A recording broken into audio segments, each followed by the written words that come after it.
पंजाब में धान की खरीद 1 अक्टूबर से ऑफिशियली शुरू हो गई है, पर मंडियों में खरीद नहीं हो पा रही है क्योंकि आड़तिया जो है, कमीशन एजेंट्स जो हैं वो हड़ताल कर रहे हैं। हमारे साथ विजय कालरा हैं, ये आड़तिया एसोसिएशन जो है उनके प्रधान भी हैं। आज मीटिंग करके आए हैं मुख्यमंत्री भगवंत मान से भी। कालरा साहब, क्या हुआ निर्णय? 6 दिन हो गए हैं, मंडियों में खरीद नहीं हो रही है धान की।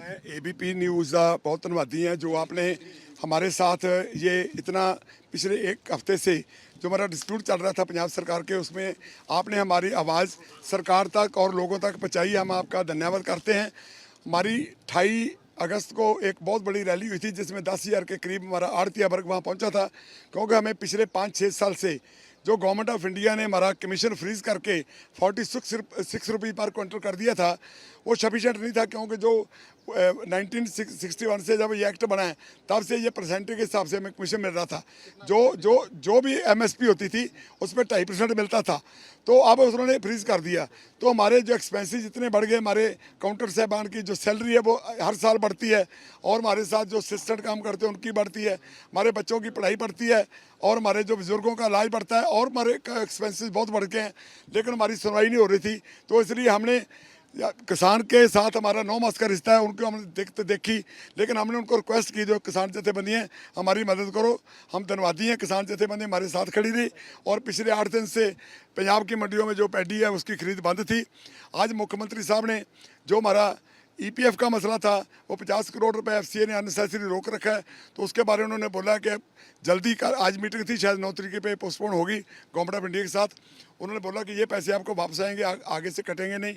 और मेन मांग थी हमारी को जो 2.5% कमीशन एमएसपी को मिलना चाहिए। उन्होंने हमें ये बात कही ओपनली। हमारे 52 पंजाब के डिस्ट्रिक्ट प्रेसिडेंट सेक्रेटरी साथ हमारे ऑफिस में उसमें शिरकत की, तो उन्होंने ये हमसे प्रॉमिस किया ओपनली। सभी ऑफिसर, पंजाब की लॉबी बैठी थी, चीफ सेक्रेटरी साहब बैठे थे, और सारे ऑफिसर, पूरी पंजाब की सरकार बैठी थी, और हमारे जो एग्रीकल्चर मिनिस्टर साहब गुरमीत सिंह खुड़िया वो भी, उन्होंने भी शिरकत की इस मीटिंग में। तो उन्होंने हमें ये कहा कि अगर गवर्नमेंट ऑफ इंडिया हमारी एफर्ट्स के बावजूद आपको पैसे नहीं देते तो हम उसकी भरपाई करेंगे। तो शाम तक वो कहते हुए आपको अभी थोड़ी देर में प्रेस नोट आ जाएगा, अगर वो प्रेस नोट आ जाता तो कल से हम मंडियों में काम करना शुरू कर देंगे। हमने उनको बात बताई कि जो मजदूर मंडियों में काम करते हैं उनका हरियाणा का और पंजाब का डिफरेंस है। हमारा मजदूर वही काम करता है जो फंक्शनिंग हरियाणा का करता है, तो उनके साथ ये भेदभाव क्यों है? तो उन्होंने चीफ सेक्रेटरी साहब को बोला कि आप जो प्रेसिडेंट है राकेश तुली जी, लेबर वाले, उनको बुला के उनका जो बनता है उनका दो, और उनकी भरपाई भी करो। तो मेरे को उम्मीद है अभी वो शाम तक या सुबह मीटिंग हो जाएगी। हम मजदूरों के साथ हैं कि मजदूरों के बगैर काम चल नहीं सकता।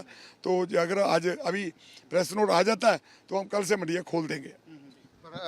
खुड़िया साहब बोल के गए कि आपने हड़ताल जो वापस ले लिया उनसे। देखिए, अगर उन्होंने प्रेस नोट के मिनिस्टर का जो स्टेटमेंट वो आपके पास है ना, तो अगर उन्होंने कर दिया तो हम कल खोल देंगे।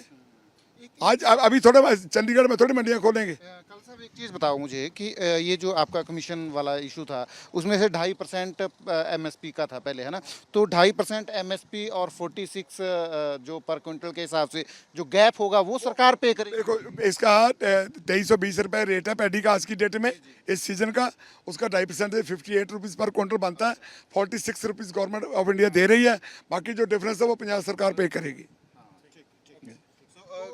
तो पंजाब के जो आड़तिया हैं जिन्होंने जो है हड़ताल कर रखी थी मंडियों में और धान की खरीद नहीं हो रही थी, तो वो मिलके आए हैं मुख्यमंत्री से भी, और तय हुआ है कि पंजाब सरकार जो है वो कंपनसेट करेगी जो गैप है 46 रुपये पर क्विंटल के हिसाब से, और 2.5% एमएसपी के ऊपर जो है पहले जो आड़तियों को जो कमीशन मिलता था उसमें जो 12 रुपये का गैप है उसको जो है पंजाब सरकार पे करेगी। और जैसे ही पंजाब सरकार इसके बारे में जो है आधिकारिक तौर से बयान दे देगी, आड़ती जो है वो अपना काम जो है मंडियों में शुरू कर देंगे और धान की खरीद जो है वो शुरू हो जाएगी। कैमरामैन अमित शर्मा के साथ Sachin Kumar, UP news, Chandigarh.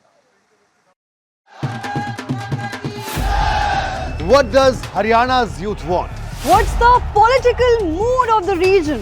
Will these assembly elections correspond to Lok Sabha election results? सरकार बनेगी तो 36 बरादरियों की सरकार बनेगी। Ram Ram. Who will have the last laugh? Will it be Naib Singh Saini of BJP or Bhupinder Singh Hooda from Congress? Will turn the tables this time. Haryana में मौजूद है हम इस वक्त।